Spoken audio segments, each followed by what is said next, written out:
1989 में जब मुझे कॉल लेटर आया स्टाफ सिलेक्शन कमीशन से कि मुझे एडमिनिस्ट्रेटिव जॉब जो है वो मिल रही है गवर्नमेंट की, मुझे अच्छा लगा बहुत। लेकिन चूंकि वो मेरा पैशन नहीं था एडमिनिस्ट्रेटिव जॉब करना, लेकिन मजबूरी कहिए कि आदमी कई बार क्या होता है कि करना कुछ चाहता है, उस क्षेत्र में ना जाके उसे मजबूरन दूसरे क्षेत्र में जाना पड़ता है। तो मैंने उसे ऑल इंडिया रेडियो दूरदर्शन को ज्वाइन किया। बहुत अच्छे से मैंने अपनी ज़िम्मेदारी को निभाया और वहीं मेरी मैरिज भी हो गई। मेरे हस्बैंड वहीं इंजीनियर थे, तो हमारा एक जिसे बोलते हैं हिंदी पखवाड़ा होता है गवर्नमेंट ऑफिस में, आपको सबको पता है। तो उसी के दौरान उनकी और मेरी मुलाकात हुई और हम लोगों की शादी हो गई 1995 में। उसके बाद वैसे मैं 1992 से जो ऑल इंडिया रेडियो के हमारे कुछ एक थिएटर के प्रोग्राम्स होते थे, जैसे हास्य तरंग, वो हमारा मावलंकर हॉल में होता था। ये एक हमारा फिक्स प्रोग्राम होता था उस ज़माने में। तो मैं वहाँ पर थिएटर में भी मैंने वहाँ पे प्रोग्राम स्टेज पे किए। और ministry of information and broadcasting के सेक्रेटरी आए, वहाँ पर भी मैं मौजूद थी। तो कई बार इस तरह के मैं प्रोग्राम्स करती रही। लेकिन मैरिज होने के बाद, चूँकि मैरिज होने के बाद आदमी बहुत सारी जिम्मेदारियों में व्यस्त हो जाता है, बच्चे हो गए, फाइनेंशियल जिम्मेदारी रही मेरे पर, क्योंकि मुझे घर में कोई सपोर्ट इतना नहीं था। तो उस कारण से मुझे लगा कि अब जो है मुझे ये जॉब तो कंटिन्यू करना ही पड़ेगा। जबकि मैंने जब ज्वाइन किया था तो मुझे लगता था कि धीरे धीरे हो सकता है मैं AIR के थ्रू या दूरदर्शन के थ्रू मैं इस क्षेत्र में कहीं निकल जाऊंगी। लेकिन चूंकि मेरी फाइनेंशियल जिम्मेदारियां थी, तो मैंने उसको पूरा करने के लिए अपनी इस जॉब को पूरा 33 इयर्स तक किया, अपने बच्चों को सेट किया। आज मेरा एक बेटा जो है वो इंजीनियर है यहाँ पर बेंगलोर में, और बेटी मेरी अर्नेस्ट एंड यंग में जॉब कर रही है। उसके बाद अभी मैंने 2 साल पहले वॉलंटरी रिटायरमेंट लिया कोविड के दौरान। जी। जब कोविड हुआ तो मैंने देखा कि कोविड में बहुत लोग बीमार हुए, हॉस्पिटल एडमिट हुए, लेकिन बहुत डेथ भी हो रही थी उन दिनों में। तो मेरे पास, मैं जब ऑनलाइन घर से काम करती थी तो मुझे लगा कि यार मैं ये सब क्या काम कर रही हूँ। मेरा क्षेत्र तो योग का था, और आज भी मैं कम से कम मुझे 32 इयर्स हो गए ये एडमिनिस्ट्रेटिव जॉब करते हुए। तो मुझे और मैं दूसरा साथ में अपने थिएटर या इन चीज़ों को इसलिए बढ़ावा नहीं दे पा रही थी क्योंकि मेरे पास समय नहीं रहता था। तो कोविड के दौरान जब मैंने ऑनलाइन काम किया, तो ऑनलाइन काम करने के बाद मेरे पास थोड़ा समय रहता था।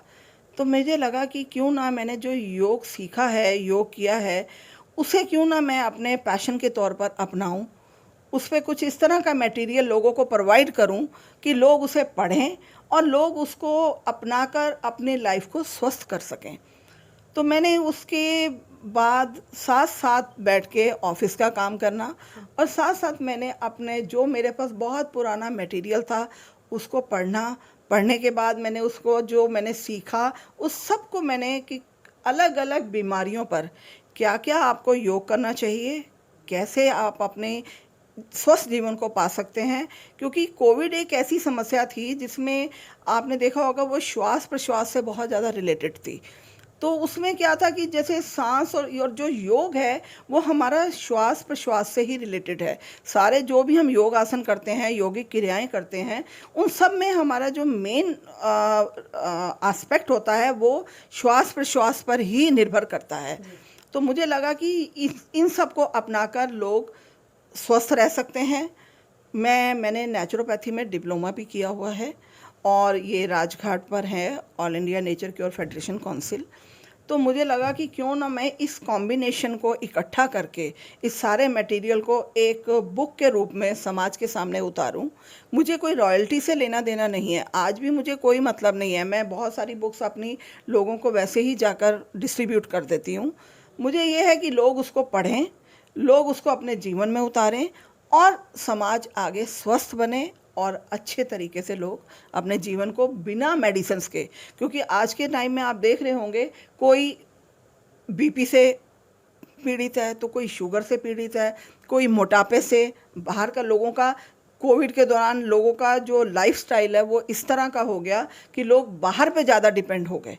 अच्छा, आज की जो हमारी जनरेशन है वो तो मेन आप देखिए सारी MNCs में है। अब वो एमएनसीज में होने के कारण उनके कोई समय का कोई वो है ही नहीं। कभी वो लोग सुबह काम कर रहे हैं, कभी वो रात कर रहे हैं, कोई यूएस के साथ काम कर रहा है, कोई बाहर की कंपनीज के साथ। तो आज के समय में जो उनका लाइफस्टाइल है, कभी 11 बजे उठ रहे हैं तो कभी 10 बजे उठ रहे हैं, कभी बाहर से उनके ऑर्डर हो रहे हैं जोमेटो से। तो मेरा ये कहना है कि लोग, ठीक है, जो भी उनका लाइफस्टाइल है, अगर वो उसके बीच एक 10 से 15 मिनट अपने आप को योग के लिए समर्पित करें तो शायद उनकी लाइफ जो है, उनका लाइफस्टाइल बहुत चेंज हो जाएगा, उनको हेल्थ की प्रॉब्लम्स कम होंगी। और मैं जो आज भी कई एनजीओज़ में जाकर स्लम एरियाज़ के बच्चों को मैं फ्री ऑफ कॉस्ट उनको योगिक क्रियाएं, योग व्यायाम उनको सिखाती हूँ। सिर्फ इसी से कि कम से एक अर्थला करके एरिया है यहाँ पर, जो बिल्कुल मोहम्मदन एरिया है, वहाँ के बच्चों को बहुत ज़्यादा योग की नॉलेज नहीं है। तो मैं उस एरिया में भी जाती हूँ और उनको भी मैं योग सिखाती हूँ, ताकि ये है कि लोग ये योग को ये मत समझें कि ये शायद कोई हिंदुओं का वो है या वो है। ऐसा कुछ नहीं है। योग सिर्फ आपको एक स्वस्थ रखने की प्रक्रिया है, आपको अपनी हेल्थ को मेंटेन करने के लिए एक ऐसा लाइफस्टाइल है। नेचुरोपैथी, योग, दोनों चीज़ों को आप अपनाकर अपने जीवन को हेल्दी बना सकते हैं। और मैं सब लोगों से, समाज के सभी लोगों से अनुरोध करती हूँ कि वो इन दोनों चीज़ों को ज़रूर अपनाएं। और इसके साथ दूसरा जो मेरा पैशन है वो थिएटर का है। दूसरा मेरा क्षेत्र थिएटर का हो गया, एक राइटर का हो गया, योग से रिलेटेड हो गया, और तीसरा क्षेत्र मेरा थिएटर का जो है, उसमें मैं जो है कला को जो है आगे समाज के लेकर आ रही हूँ। हम लोग कई शो फ्री ऑफ कॉस्ट करते हैं। जैसे आपका जो हिंदी भवन है, इसमें मेरे सारे शो फ्री ऑफ कॉस्ट होते हैं और हम लोग कोई पैसा नहीं लेते, कुछ नहीं, लेकिन वो एक समाज को मैसेज देने के लिए कुछ इस प्रकार के प्ले किए जाते हैं जो समाज में कला को, हमारी पारंपरिक कलाओं को बढ़ाएं। क्योंकि आज की समय में हम देख रहे हैं कि जो हमारी कला है वो लुप्त होती जा रही है। जो हमारी जनरेशन है उसमें आप देखिए, मेरे ख्याल से अगर 100 लोग हैं तो उसमें शायद 2 या 3 ही लोग हैं जो कला को समर्पित हैं।